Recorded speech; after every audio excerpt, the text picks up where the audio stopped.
Good morning everybody, welcome in my video. और आज के इस वीडियो लेक्चर में हम पढ़ने वाले हैं 8th क्लास की हिस्ट्री का 4th चैप्टर, जिसका नाम है tribal dikus and the vision of golden as.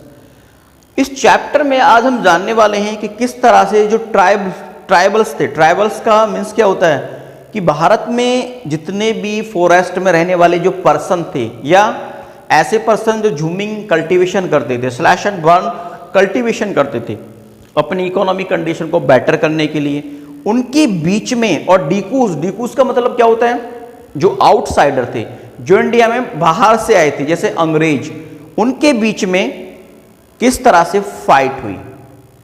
ठीक है, tribals, dikus and the vision of golden age, इस चैप्टर का नाम ये है। और ट्राइबल्स के बारे में हम इस चैप्टर में पढ़ने वाले हैं। ट्राइबल और अंग्रेजों के बीच में किस तरह से फाइट हुई, क्यों हुई, क्या क्या कौन कौन से ऐसे रीजन रहे जिसकी वजह से ट्राइबल्स, इंडिया के ट्राइबल्स में और ब्रिटिश ईस्ट इंडिया कंपनी के जो ऑफिसर्स थे उनके बीच में फाइट हुई, क्यों हुई। तो चलिए शुरू करते हैं। सबसे पहले था कि आदिवासी and the freedom movement.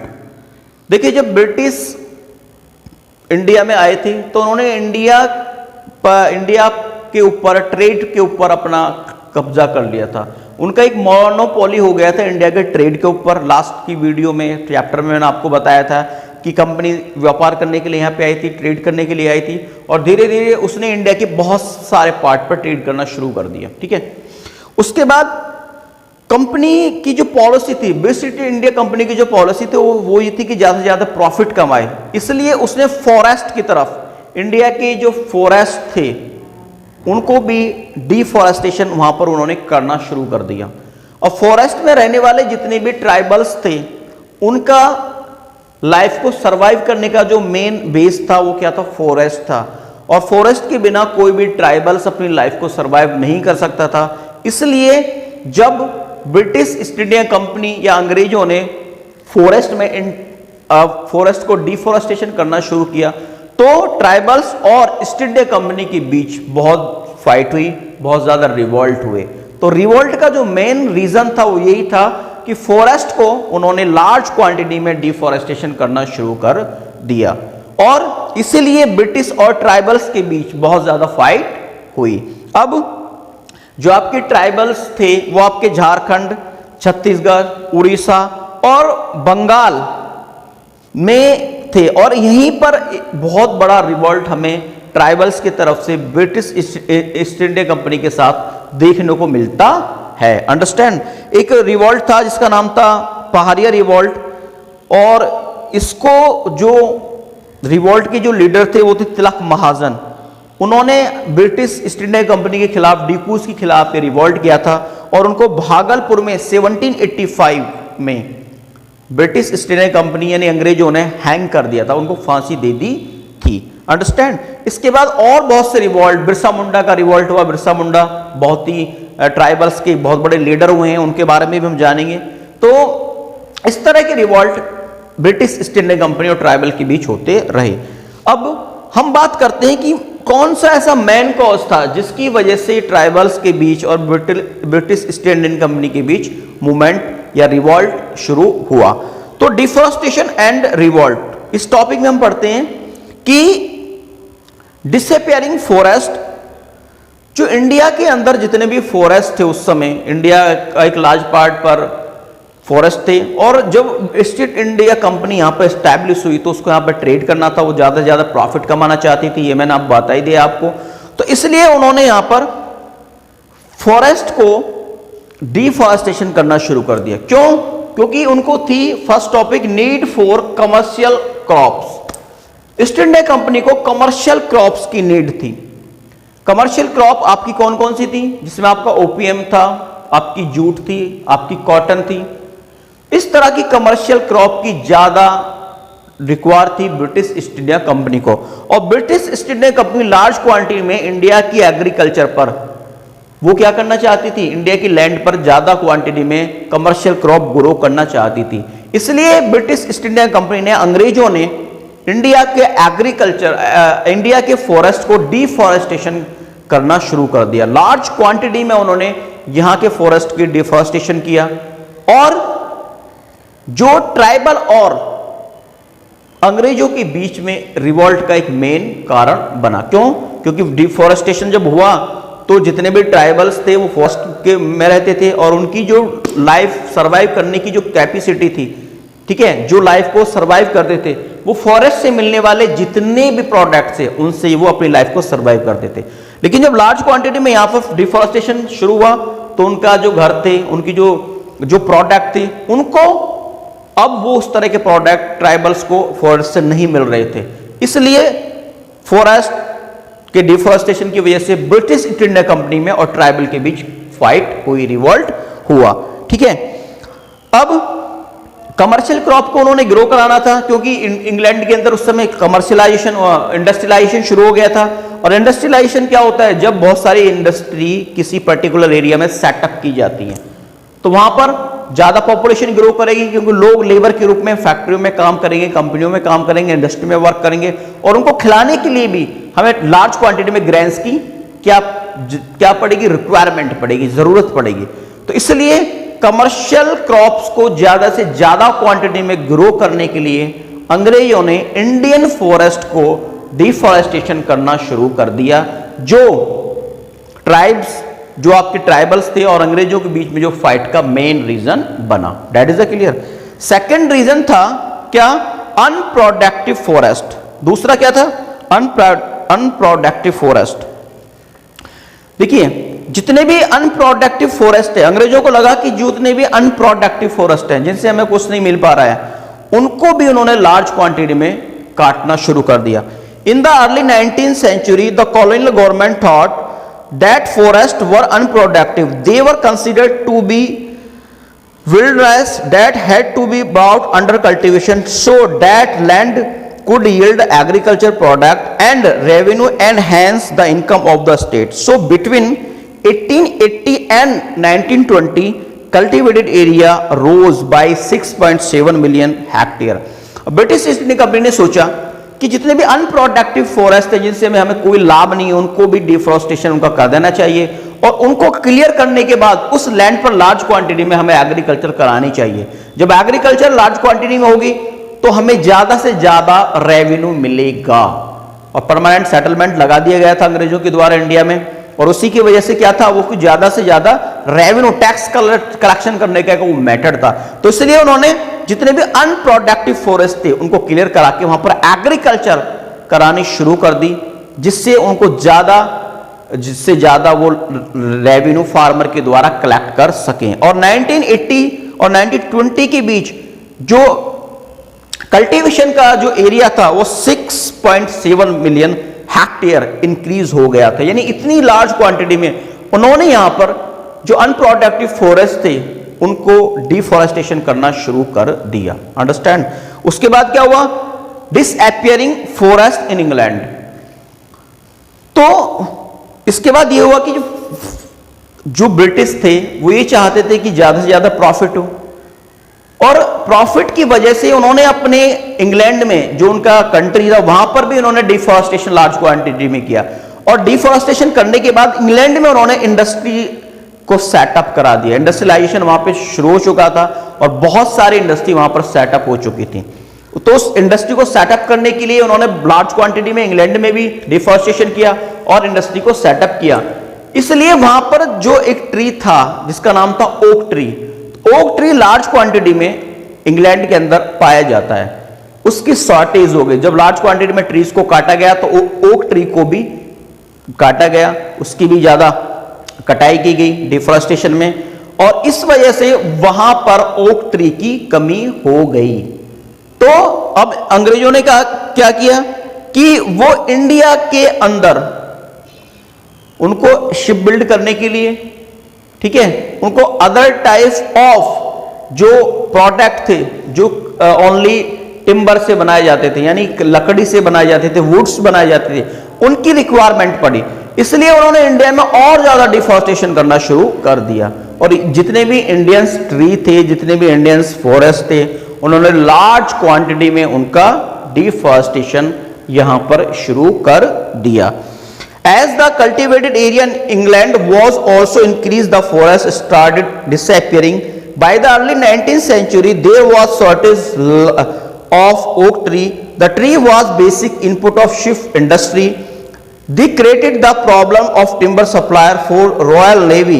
By the 1820 search parties were sent to explore the forest source of India. With the decay, trees were felled in massive scale and vast quantity of timber were exported of India from India.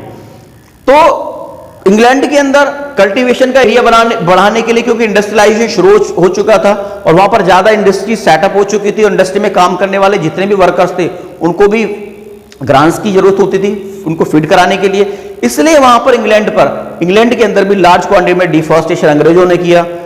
फिर वहां के जितने भी जो businessman थे जो timber का work करते थे, जो इमारती लकड़ी होती है उसको टिम्बर बोलते हैं फॉरेस्ट की, उसको वर्क करते थे, उसका बिजनेस करते थे, वहां पर टिम्बर की शॉर्टेज हो गई।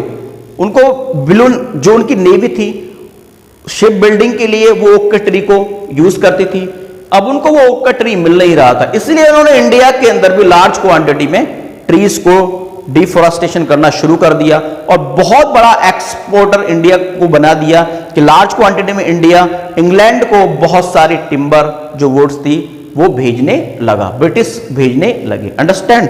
उसके बाद क्या था, इंट्रोडक्शन ऑफ रेलवे। ये वो रीजन बता रहा हूं जिनकी वजह से रिवॉल्ट हुआ किसके बीच, जिसके बीच राइवल्स और डिकूस के बीच, यानी अंग्रेजों के बीच। और ये इस तरह से ये वे हैं, ये कुछ ऐसे वेज हैं, कुछ ऐसे मेथड हैं जो इंडिया के अंदर ब्रिटिश ईस्ट इंडिया कंपनी ने जो फॉरेस्ट थे उनको डिफॉरेस्टेशन करना यहां पर शुरू किया था। ये वो रीजन है। कौन कौन से रीजन थे कि पहला रीजन था नीड फॉर कमर्शियल क्रॉप को ज्यादा ग्रो करने के लिए यहां पर उन्होंने डिफॉरेस्टेशन किया। अनप्रोडक्टिव फॉरेस्ट को उन्होंने यहां पे काटा। डिसअपियरिंग फॉरेस्ट इन इंग्लैंड, जब इंग्लैंड में फॉरेस्ट खत्म हो गए क्योंकि इंडस्ट्रियलाइजेशन हुआ और एग्रीकल्चर का सेटअप हुआ, तो उन्होंने इंडिया के फॉरेस्ट को भी यहां पर अपनी नीड के लिए काटना शुरू कर दिया। उसके बाद क्या था, इंट्रोडक्शन ऑफ रेलवे।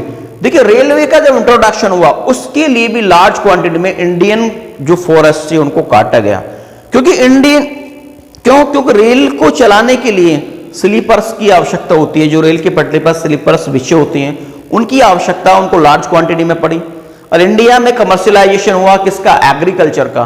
एग्रीकल्चर में ज्यादा कमर्शियल क्रॉप को ग्रो किया जाने लगा, यहां पर ज्यादा जो प्रोडक्शन था वो इंक्रीज हुआ और इसलिए उन्होंने यहां पर इंडिया के अंदर रेलवे जो नेट था, रेलवे का जो नेटवर्क था उसको बिछाया, रेलवे को शुरू किया। जब उन्होंने रेलवे को शुरू किया तो उनके स्लीपर्स के लिए भी लार्ज क्वांटिटी में हमें टिम्बर की आवश्यकता पड़ती थी, वुड्स की आवश्यकता पड़ी और इसलिए अंग्रेजों ने इंडिया के जितने भी फॉरेस्ट थे उनको डिफॉरेस्टेशन करना शुरू कर दिया। साथ के साथ जो रेल था वो आपका रेल के अंदर वुड्स को एज ए फ्यूल यूज किया जाता था, जैसे कोयल को यूज किया जाता है, एज ए रेल के अंदर भी फ्यूल के लिए आपको रेल को रनिंग करने के लिए, चलाने के लिए हमें किसकी आवश्यकता थी, अंग्रेजों को वुड्स की आवश्यकता थी और इसीलिए उन्होंने लार्ज क्वांटिटी में इंडिया के फॉरेस्ट को यहां पर डिफॉरेस्टेशन उनका शुरू किया। अंडरस्टैंड। उसके बाद क्या था, हाँ इसमें यह भी था कि अकेले 1859 में अकेला मद्रास प्रेसिडेंसी ने आपके 35,000 ट्री काटे थे, यानी इतनी लार्ज क्वांटिटी में इंडिया के अंदर डिफॉरेस्टेशन जो किया गया वो अंग्रेजों के द्वारा किया गया। देखिए फॉरेस्ट क्या एक इंपॉर्टेंट रिसोर्स है, हम सबकी लाइफ फॉरेस्ट पर चलती है। विदाउट फॉरेस्ट, विदाउट वेजिटेशन हम रन नहीं कर सकते। यदि हमें नीट एंड क्लीन एनवायरनमेंट चाहिए, अच्छी एग्रीकल्चर को के प्रोडक्ट चाहिए, ठीक है, और हमारी जितने भी आपके वाइल्ड लाइफ है उसकी सिक्योरिटी के लिए लार्ज क्वांटिटी में फॉरेस्ट का होना बहुत ज्यादा आवश्यक है। तो इंडिया की जितना भी उन्होंने अंग्रेजों ने एक्सप्लॉयटेशन किया उसमें उन्होंने फॉरेस्ट को भी ज्यादा डिफॉरेस्टेशन कर दिया, ताकि जो इंडियन थे, इंडिया में रहने वाले जितने भी ट्राइब्स थे उनकी लाइफ पर उसका बहुत बड़ा एक बैड इंपैक्ट पड़ा, इंडिया की एनवायरनमेंट पे भी एक बैड इफेक्ट पड़ा। तो इस तरह से अंग्रेज तो जो थे, जो ब्रिटिश थे, वो इंडिया को कंप्लीटली एक्सप्लॉयटेशन करना चाहते थे, उसका शोषण करना चाहते थे, ताकि वो क्या थे, व्यापारी थे, ट्रेडर्स थे और लार्ज क्वांटिटी में वो क्या कमाना चाहते थे, प्रॉफिट। उनका एक ही एम था कि इंडिया से ज्यादा प्रॉफिट हमें अर्न करना है। उसके बाद उन्होंने किया प्लांटेशन। देखिए इंडिया के अंदर उन्होंने प्लांटेशन एग्रीकल्चर की शुरुआत की, और प्लांटेशन एग्रीकल्चर में क्या होती है, आपकी कॉफी होती है, आपकी टी होती है, इसको हम प्लांटेशन एग्रीकल्चर बोलते हैं। बनाना होती है, ठीक है, तो इसको हम क्या बोलते हैं, प्लांटेशन एग्रीकल्चर। तो large area of forest were also clear to make way for plantation crop like tea, coffee, rubber and cinchona. Large area of forest were cleared for planting tree crops. India के अंदर जितने भी forest है, जैसे आसाम के area था आपका, वहां पर प्लांटेशन क्रॉप को ज्यादा से ज्यादा ग्रो कराने के लिए वहां के फॉरेस्ट को भी इन्होंने क्लियर किया, डिफोरेस्टेशन वहां पे किया। और जो प्लांटेशन फार्मिंग थी उसकी भी ज्यादा नीड इंग्लैंड में थी, उसको हाई प्राइस पर इंग्लैंड में बेचा जाता था, जैसे आपका कॉफी है, टी है, क्योंकि वहां की जलवायु क्या थी, बहुत ज्यादा कोल्ड है, और कोल्ड में लोग टी कॉफी को ज्यादा प्रीफर करते हैं। इसलिए लार्ज क्वांटिटी में यूरोप की जितने भी कंट्री थे वहां पर प्लांटेशन फार्मिंग की, प्लांटेशन क्रॉप की ज्यादा डिमांड थी, आपकी कॉफी की, आपकी टी की।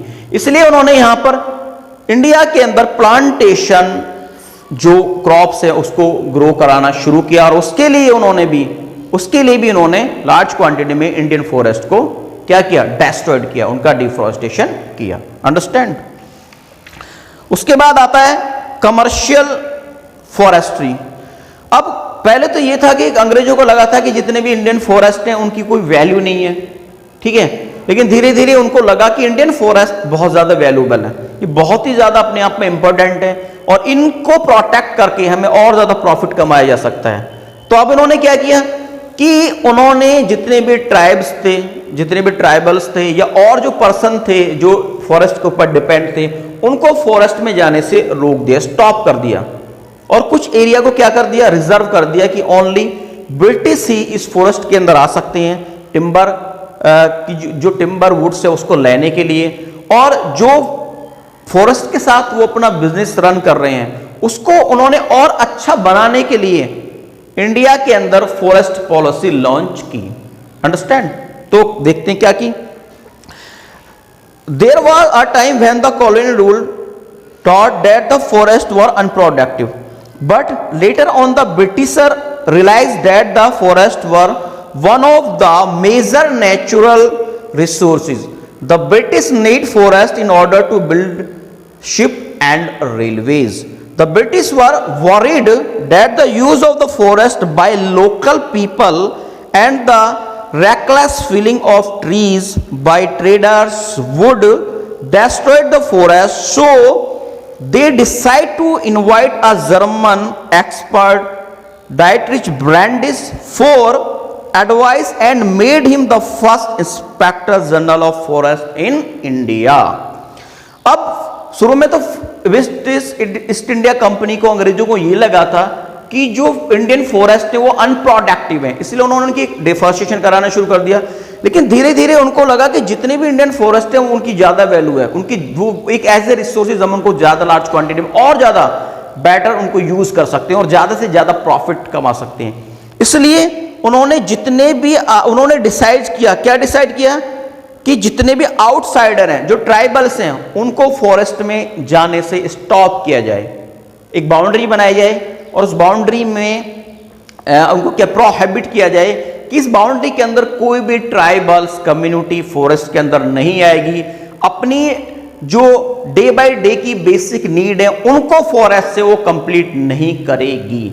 इसलिए उन्होंने एक फॉरेस्ट जो एक्सपर्ट थे डाइट्रिच ब्रैंडिस, उनको उन्होंने इंडिया में एक जनरल इंस्पेक्टर की पोस्ट पर अपॉइंट किया जो जर्मन से थे, और यही भारत के पहले जनरल इंस्पेक्टर हैं इंडियन फॉरेस्ट के, डाइट्रिच ब्रैंडिस।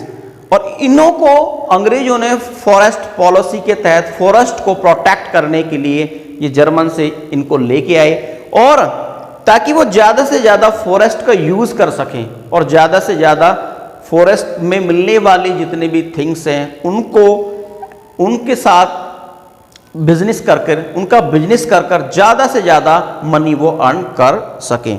तो इस तरह से ब्रिटिश ईस्ट इंडिया कंपनी ने इंडिया के अंदर फॉरेस्ट का यूज़ किया, और फॉरेस्ट में रहने वाले जितने भी आपके ट्राइबल्स थे उनकी लाइफ पर इस फॉरेस्ट पॉलिसी का, इस डिफॉरेस्टेशन का बहुत बैड इम्पैक्ट पड़ा। उनकी लाइफ पूरी तरह से क्या होगी, वार्स होगी, पूरी तरह से डेस्ट्रॉयड होगी, बर्बाद होगी। और इसीलिए इंडिया के अंदर ब्रिटिश और ट्राइब, जो ट्राइबल्स थे, जो संताला थे, मुंडा थे, उनके बीच में गॉन्ड्स थे, फाइट हुई। तो नेक्स्ट वीडियो में मैं आपको बताऊंगा कि किस तरह का इंपैक्ट फॉरेस्ट जो पॉलिसी थी, जो डिफॉरेस्टेशन इंडिया का किया ब्रिटिश ने, उसका जो इंपैक्ट था किस तरह से आदिवासीज पर पड़ा। Adivasis, the impact of colonial on the Adivasis, जो आदिवासीज थे उनकी लाइफ पर किस तरह से फॉरेस्ट या जो ब्रिटिश ईस्ट इंडिया कंपनी ने इंडिया के अंदर अपनी कॉलोनी सेट की, उसका क्या असर इन पर पड़ा। ठीक है, तो जब तक आप इस वीडियो को अगेन वॉच कीजिए और इस वीडियो में जो भी मैंने नॉलेज प्रोवाइड की है उसको अंडरस्टैंड करने की कोशिश कीजिए।